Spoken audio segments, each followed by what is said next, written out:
네. 되게 중요한 질문이죠. 수익, 그다음에 얼마나 투자를 하고 있느냐. 좋습니다. 저는 이렇게 직설적인 거 좋아합니다. 일단 딱 하루에 얼마씩 투자한다 이건 정확히는 없어요. 왜냐면 뭐 행사가 있고 사람을 만나기도 하고 미팅이 있기도 하고 뭐 책을 읽기도 하고 이게 다 다양해서 이렇게 딱 정해진 거는 없고요. 사실 들쭉날쭉합니다. 언제는 편집을 막 15시간, 16시간 밥도 안 먹고 할 때도 있고 잠 안 자고 밥도 안 먹고 할 때도 있고요. 뭐 오늘 같은 날은 좀 일정이 있어서 거의 1시간도 못 한 것 같아요.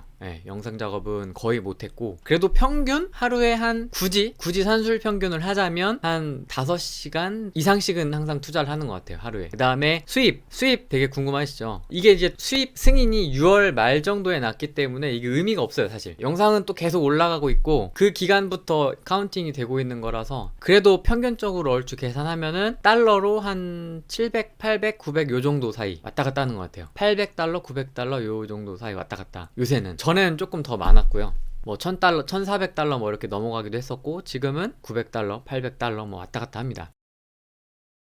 후랭이님도 맨 처음에 맛구독 같은 거 하셨냐고요? 맛구독 안 했습니다. 저는 성격상 이제 블로그 할 때는 좀 했어요. 블로그 할 때는 워낙 방법도 못 찾고, 뭐 지금도 어렵습니다만 블로그 같은 경우는 서로 이웃 신청이라든지 이런 거 열심히 하고 댓글도 많이 달고 막 이랬었는데, 유튜브는 그게 의미가 없는 것 같더라고요. 그러니까 뭔가 좀 정도를 걷는 걸 좀 좋아했어요, 유튜브 같은 경우는. 그래서 뭔가 내가 구독해줄 테니 너도 와서 구독해줘라, 내가 재생해줄 테니 너도 와서 재생해줘라, 이게 별로 의미가 없어요. 그래서 안 했습니다, 처음부터. 그러니까 구독자가 그랬죠, 항상 상태가. 2달, 3달 동안 100명. 제가 나오는 건 거의 안 봤죠. 특히 책 리뷰를 저는 이제 먼저 했는데 거의 안 보죠, 사람들이. 책 리뷰 영상이 첫 번째 올라가기 전에 제가 연습으로 다른 사람을 찍거나 저를 찍은 게 있어요. 한 20개 정도는 있어요, 사실. 연습해놨던 것들이 있는데, 그게 조금 쌓인 다음에 이제 21번째 정도의 영상이 이제 첫 번째 책 리뷰로 올라간 거고, 그렇게 해서 이제 하나씩 조금 내공을 쌓아 나갔습니다. 그리고 뭐 이제 그런 구독자나 이런 거는 처음에는 신경은 사실 안 썼어요. 왜냐면 제 동생도 그랬고, 부동산 책 리뷰를 누가 보냐, 이제 핵노잼이다 막 이래가지고, 그래? 그러면 일단은 좀 쌓자. 콘텐츠 좀 쌓으면서 내 편집 스킬도 좀 다듬고, 그다음에 카메라 다루는 거, 촬영 기법, 피촬영자로서 어떤 그런 모습이나 이런 것들을 조금 더 발전시키면서 쌓자 라는 측면에서 좀 계속 기다렸던 것 같습니다. 버텼죠. 유튜브를 하는 이유와 비전. 유튜브를 하는 이유는 일단 첫 번째는 재밌어요. 약간 관종기가 있는 것 같아요. 제 동생이 저보고 관종이라 그랬습니다. 완전 관종이라서 일단은 제일 우선순위는 재미였어요. 왜냐면 회사가 재미없었으니까. 일단 뭐 수익이고 뭐고 일단 그건 둘째 치고, 일단 좀 재밌게 살자 했을 때, 그럼 블로그는 재미가 없었냐? 그건 또 아닌데, 이제 블로그라는 매체보다는 유튜브라는 매체가 조금 더 저하고는 좀 더 잘 맞았던 것 같아요. 그래서 유튜브를 해야 되겠다라는 생각이 들었고, 이제 비전은 지금 협업을 막 하고 있습니다. 뭐 여기저기 뭐 광고도 있고, 그 한국 MCN 협회하고도 뭐 잠깐씩 일을 하고 있고, 지금 이제 10,000명 넘어가면서부터 하나씩 뭔가 연결고리가 생겨나가고 있는 것 같더라고요. 제가 뭐 공개는 안 했지만 지금 협의 중인 사항이 스튜디오 문제, 이것도 언젠가는 좀 해결을 해야 되지 않겠습니까? 그래서 그런 스튜디오에서 뭔가 그런 크리에이터들이 함께 모여서 생활할 수 있는, 생활이라기 아니라 뭐 그런 이야기도 좀 하고 협업도 좀 하고 이런 것들을 좀 저는 계획을 하고 있어요. 그래서 같이 좀 모여서 기획도 좀 해보고, 편집도 좀 같이 해보고, 촬영도 좀 같이 해보고. 남 촬영하는 거 보면 되게 재밌거든요. 자기는 되게 뻘쭘한데 그런 거 보기도 하면서, 저 사람은 저렇게도 하는구나, 뭐 이렇게. 그래서 그런 식으로 좀 뭔가 건전한 크리에이터 문화를 만들고 싶은 욕심이 생기더라고요. 뭐 돈은 자연스럽게 따라온다라고 저는 생각을 합니다. 뭐 돈도 벌어야죠. 돈 중요한데, 그런 뭔가 문제점들이 하나씩 보이다 보니까, 그리고 콘텐츠를 찍을 만한 공간도 그렇게 사실 많지가 않아요. 비싸고 일단 그런 부분들. 그래서 그런 것들이 조금 저는 나아가야 될 방향. 그리고 뭔가 너무 지금 트렌드가, MCN도 그렇고 트렌드가 너무 그쪽에 빠져 있어요. 뷰티, 예능, 오락, 쇼 이런 쪽에 좀 너무 빠져 있어서, 사실 훨씬 더 다양한 콘텐츠들이 많이 있잖아요. 게임이나 이런 게 굳이 아니더라도 게임, 영화 이런 거죠. 거의 다 사람들이 그쪽에 지금 많이 관심이 모여 있고, 우선 당장은 조회수가 많이 나오지만 사실은 그런 콘텐츠들을 소비하다가 이제 이 사람들이 질리고 다른 콘텐츠들을 계속 찾다 보면, 이런 우리가 이제 하고 있는 우리 나름대로의 업과 관련된 콘텐츠나 지식 콘텐츠나 다양한 콘텐츠들이 빛을 발할 때가 저는 올 거라고 생각을 합니다. 조금 더 호흡을 길게 저는 보고 싶더라고요. 지금 당장은 우리가 뭐 게임 이런 거에 안 되지만 그 친구들이 나중에 자라서 봐야 될 콘텐츠 같은 것들을 미리 하나씩 좀 정리를 해놓고 있는 거죠. 그 부동산 쪽도 되게 비슷한 콘텐츠들이 많이 있어서 사람의 매력도 되게 중요하고 그런 뾰족한 컨셉에 대한 고민들을 굉장히 많이 하실 거예요. 정말 많아요. 부동산 유튜브 뭐 그런 분도 계시더라고요. 통계, 부동산과 관련된 채널들의 어떤 그 구독자 순위나 막 이런 것들 통계 정리해 주시는 분도 계신데 재밌더라고요.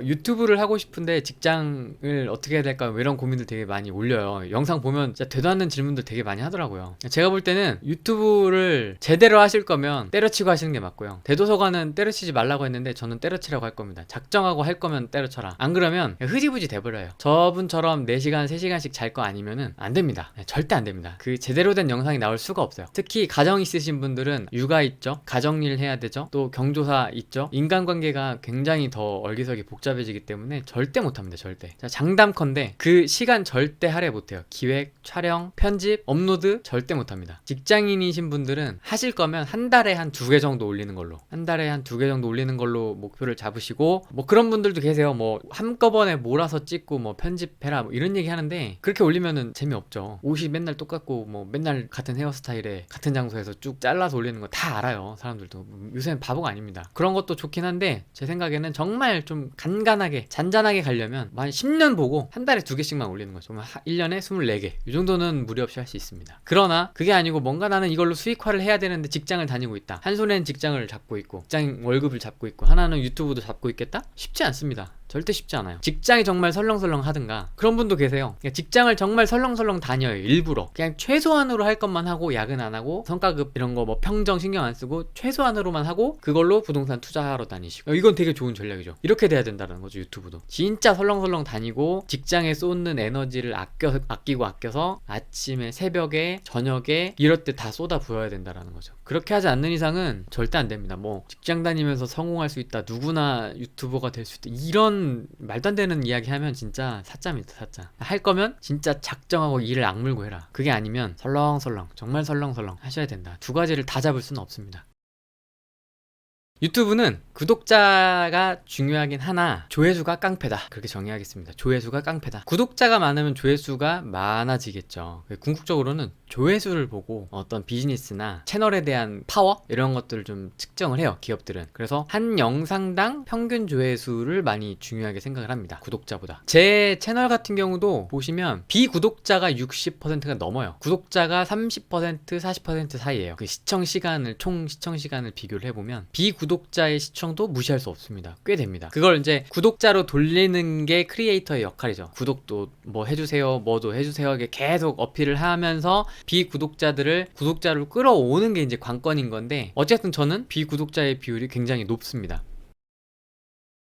약간 그런 것 같아요. 제가 해보니까 뭐 너도 나도 유튜브를 하는데 할 게 아니다, 쉽지 않다. 이거 그냥 쉽게 달라들어서 내가 이길 수 있는 시장이 아니다. 여기도 마찬가지입니다. 투자랑 주식도 막 몰리고 세력들 붙어있는 것들 개미들이 뭐 먹기 힘들잖아요. 유튜브도 마찬가지인 것 같아요. 뭔가 대도서관만 바라보고 막 게임 콘텐츠 하고, 씬님 바라보고 뷰티 콘텐츠 막 하고, 크림 히어로즈 보고 동물 막 강아지 고양이 무슨 쥐 막 이런 거 막 하고, 이 아니라는 거죠. 다 죽는다는 거죠. 나중에는 그렇게 따라가다가는 진짜 큰일 나고요. 나만의 콘텐츠를 나만의 경험에서 뽑아내는 것들, 이게 되게 중요한 고민 중에 하나예요. 사실 그 Y에 대한 질문, 내가 유튜브를 왜 해야 되는지, 요거부터 일단 설정이 돼야 됩니다. 그냥 남들이 하니까, 남들이 게임하니까 재밌겠다, 저거 하면 돈 벌 수 있겠다, 그냥 저거 하면은 뭔가 내 장사가 잘 될 것 같아, 이러면 다 망합니다. 다 100 중에 100이 망해요. 그래서 시작을 하시기 전에 뭐 컨셉을 잡고 콘텐츠를 하고 이것 뭐 중요한데, 일단 제일 먼저 생각해야 되는 거는 내가 유튜브를 굳이 왜 해야 되는가. 굳이 내가 페이스북 페이지도 있는데 굳이 내가 블로그도 잘 하고 있는데 굳이, 내가 팟캐스트를 하고 있는데 굳이, 이렇게 이제 명분을 찾아야 되는 거죠. 왜 내가 이 유튜브를 해야 되는가, 명분을 꼭 찾으셔야 됩니다. 그래서 내가 이 유튜브를 하는 목적이 사업 확장, 사업 수익의 증대면 거기에 맞게끔 콘텐츠를 쌓아서 올리셔야 되는 거고요. 그게 아니고 그냥 취미로 한다 하면 그냥 막 올리시면 되죠. 그냥 내 뭐 어떤 그런 거에 맞게. 근데 이제 그런 올리는 것도 뭔가 방향성을 잡고 가야 된다라는 거죠.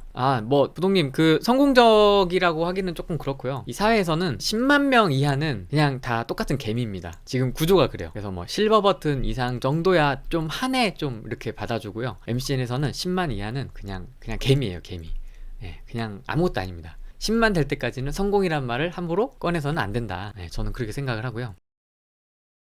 그 다음에 내가 그냥 한다, 만약에 뭐 사업이 현재 없고 그냥 나는 유튜브를 통해서 뭔가를 하고 싶다 하시는 분들도 계실 거예요, 분명히. 그런 분들 같은 경우는 이제 그런 확장성을 저처럼 생각을 하셔야 합니다. 확장성. 그래서 저를 예로 들면, 저 같은 경우는 부동산을 일단 잡았어요. 왜냐면 내가 가장 접근하기 쉬운 게 부동산이었고, 왜냐면 제가 블로그를 운영을 하고 있었잖아요. 한 3,000명 정도 됐었죠, 시작할 당시에. 그 정도 블로그에서 시작할 수 있는 것들, 내가 부동산에 관심이 또 많고 하니까 부동산을 콘텐츠로 시작을 해야 되겠다라고 했었던 거고, 그러면 부동산 중에 뭐 이렇게 되는데 전문가는 아니란 말이죠. 분명히 누가 봐도 전문가는 아니에요. 그러면 뭘 할 거냐, 그럼 전문가를 모셔오자, 이렇게 된 거죠. 전문가를, 어떤 전문가를 불러올 거냐, 일단은 내가 알고 있는 지인들, 내가 알고 있는 블로그 이웃들, 그 중에서 괜찮으신 분들, 이렇게 되는 거죠. 사실 초창기에는 되게 섭외하기가 굉장히 어려웠고요. 누가 오겠습니까? 근데 이제 감사하게도 바람의 색상님이라든지 이호룡 대표님이라든지 구만수 박사님이라든지 길성우님이라든지 뭐 이런 분들이 선뜻 도와주셔가지고, 사실 저를 한 번도 안 만나고도 이렇게 선뜻 촬영에 응해주신 분들도 계셔서 굉장히 고맙게 생각을 하고 있고요. 그래서 저 같은 경우는 이제 그렇게 인터뷰를 하면서 책 같은 경우도 부동산 책만 일단 했었죠. 일단은 부동산을 먼저 좀 잡자, 부동산 컨셉으로 좀 일단 인지를 시켜놓고 그 다음에 하나씩 확장을 해나가면 좋지 않을까, 이렇게 잡은 거죠. 그렇게 하다 보니까 이제 자연스럽게 부동산과 관련된 컨택이 이제 있고, 뭐 그런 광고 의뢰도 사실 한 8,000명 정도부터 왔어요. 구독자 8,000명부터 막 이상한 거, 자질구레한 거 많이 옵니다. 뭐 오피스텔 분양 광고라든지 뭐 비트코인 광고라든지 뭐 이런 거 좀 해보자 하는 그 메일들이 굉장히 와요. 일단 비트코인은 제가 솔직히 동의가 안 되는 거라서 그거는 제가 그냥 무조건 패스. 그다음에 해외에서도 연락이 옵니다. 해외에서도 뭔가 콜라보, 비트코인, 코인과 관련, 비트코인도 아니에요. 그냥 무슨 이상한 막 그런 코인 있잖아요. 뭐 도토리, 그런 것들 이제 협업을 좀 해서 ICO라 그러나요? 뭐라 그래요? 돈 모으는 거라 그러나? 그걸 뭐 해보자, 뭐 이런 맥락이었어요. 영어 읽어보니까. 그래서 그것도 패스. 뭐 이렇게 이제 하나씩 좀 걸러내고, 좀 뭔가 할만한 것들 거르다가 이제 생각한 걸 하나 찍은 거죠. 그것도 사실은 그렇게 막 마음에 들진 않아요. 제 성격상. 제가 편집을 한 것도 아니고 제가 만든 영상이 아니라서 제 마음에 하나도 안 들어요. 하지만 일단 너무 또 까면, 그래서 레퍼런스를 좀 쌓아놔야 되겠다라는 생각이 들더라고요. 일단 유튜버니까 레퍼런스를 좀 쌓아서, 사실 영어책도 마찬가지죠. 영어책 광고도 부동산 책이 아니에요. 재테크 책도 아니고. 그래서 사실은 좀 내키진 않았으나 내가 어느 정도의 가능성이 있다라는 걸 좀 보여줘야 되기 때문에 그런 이제 레퍼런스를 좀 깔아놓고 있으려고 이제는 조금 받은 거죠. 공인중개사 자격증을 따고 공인중개사 사무소를 해버리면 제가 이 유튜브를 못합니다. 이 콘텐츠로 못해요. 제 기준으로는 용납이 안 됩니다. 공인중개사가 돼버리면 그쪽 지역에 대한 이야기를 한다라든지, 이해관계가 걸려있는 물건이라든지 뭐 이런 것들이 복잡하게 얼기설기 돼버리면, 지인 물건이라든지 지인이 갖고 있는 지역이라든지 이러면 이제 말을 못하는 거죠, 조심스럽게. 이제 그런 것들도 있고 해서 그런 거죠. 약간 역마살이 있어서 한 사업장에 앉아있지를 못할 겁니다, 제 성격상. 그런 사무실에 앉아가지고. 전 이제 두 개가 있었는데요. 하나는 이제 제가 주선하고 있는 그 단톡방에 계신 분들 세 분하고 잠깐 만났었고, 또 다른 분이 이제 주최하시는 거, 뭐 여기 지금 들어와 계신 제노님이나 나우츠월드님을 뵀어요, 거기서. 그래서 그 모임, 그렇게 두 개 저는 갔다 왔습니다. 제가 주관하는 거는 따로 있고요, 제가 참여하는 건 또 따로 있고요. 그래서 다음번에는 오프라인 모임 때는 콘텐츠를 다 하나씩 편집할 걸 가져와서 같이 그냥 카페에서 이야기하면서 편집하면서 효과도 좀 넣어보고, 이렇게 좀 해보려고 합니다. 아니면 뭐 카페가 됐든 공간을 하나 대여를 하든 그렇게 좀 해보려고 합니다. 다양한 분들 계십니다. 저만 부동산이고요, 나머지 분들은 다 이제 다양하게 뭐 주식도 있으시고, 뭐 단톡방 들어오실 수 있습니다. 제가 막 이상한 거 막 자료도 드리고 막 했죠, 간간히. 뭔가 이렇게 수다 떠는 거 이런 걸 별로 안 좋아해서 좀 도와줄 수 있는 자료나 이런 것들 많이 도와드리고 있고, 피드백도 드리고 있고, 되게 어마어마하신 분들도 많이 있으시고 해서 같이 좀 교류도 좀 하고 그렇게 하고 있습니다. 1000명까지 갈 때는 이게 맞아? 이거 되는 거 맞아? 이렇게 해도 되는 거 맞아? 라는 생각이 계속 드실 거예요. 올릴 때마다 드시면서 계속 좌절감이 드실 겁니다. 이거 반응이 없는데? 뭐지? 그런 생각이 드실 거예요. 그래서 일단은 계속 지속적인 모니터링을 하시면서 내 경쟁 채널들이 있습니다. 분명히 그걸 키워드로 검색을 계속 하시면서 뭐 주식이면 주식과 관련된 거, 뭐 경제, 시장 이런 것들을 계속 검색을 하시면서 사례를 계속 모으세요. 구독을 계속 하시면서 그 사람들이 올리는 콘텐츠, 그 사람들이 올리는 방식이나 기법, 트랜지션은 뭘 쓰는지 이런 것들을 계속 찾아내시는 거죠. 저런 표현을 쓰네, 저런 앵글로 잡네, 저렇게 표현을 하네, 저런 편집 기법을 쓰네, 이런 식으로 계속 찾아내시면서 내 영상에 하나씩 시도를 해보는 겁니다. 하나씩 배운 다음에. 그래서 내 방식대로 좀 소화를 해보는 거죠. 그대로 따라하는 게 아니고. 저요 나우쭈월드님은 됩니다. 제가 볼 때는 금방 돼요. 금방 됩니다. 저는 되게 콘텐츠가 작잖아요. 그 시장이 브이로그 여행, 특히 여행은 제가 볼 때는 금방 해요. 금방. 제가 지금 2만이잖아요. 그러니까 한 5만 6만 가는 건 일도 아닙니다. 제가 볼 땐 쉬워요. 그 정도 퀄리티면은 쉬워요. 괜찮습니다. 구독자가 그렇게 빨리 느는 편은 아니에요. 객관적으로 보자고요. 구독자가 빨리 늘진 않습니다. 그 영상 올릴 때 조금씩 이렇게 올라가는 스타일이지, 뭐 하나 딱 해가지고 빵 터지고 이런 거는 몇 개 없어요. 프로젝트 파일을 다 하진 않아요. 다 보관하진 않습니다. 그냥 원본이 어차피 지워지잖아요, 하드에서. 그래서 원본이 지워지면 뭐 나머지 자막이나 이런 껍데기들은 남아있긴 하지만 프로젝트를 원본하고 같이 이렇게 그대로 보관하진 않습니다. 날릴 거는 날리고 그렇게 하고 있어요. 에펙은 이제 타협을 한 거죠. 배웠습니다. 배웠는데 에펙 같은 경우는 대충 알긴 아는데 배우긴 했었으나 하지는 않고 있습니다. 에펙은 안 써요. 시간상 에펙까지 가게 되면 이제 거의 뭐 한 달에 2개 정도 올릴 수 있지 않을까, 개인 활동상 그럴 것 같고요. 그래서 에펙은 배우긴 했어요. 배운 선생님께 되게 죄송하긴 한데, 네, 혹시 또 뭐 궁금하신 거 없으시면 이제 좀 정리를 하려고 합니다. 왜냐면 또 너무 늘어지면 또 미천이 다 늘어나기 때문에 부족한 부분은 유튜브에서 좀 얘기를 나눠보도록 하겠습니다. 오늘 감사합니다. 끝까지 지켜봐 주신 분들 37명인가요 지금? 37명 너무나 감사드리고요. 좋은 밤 되세요.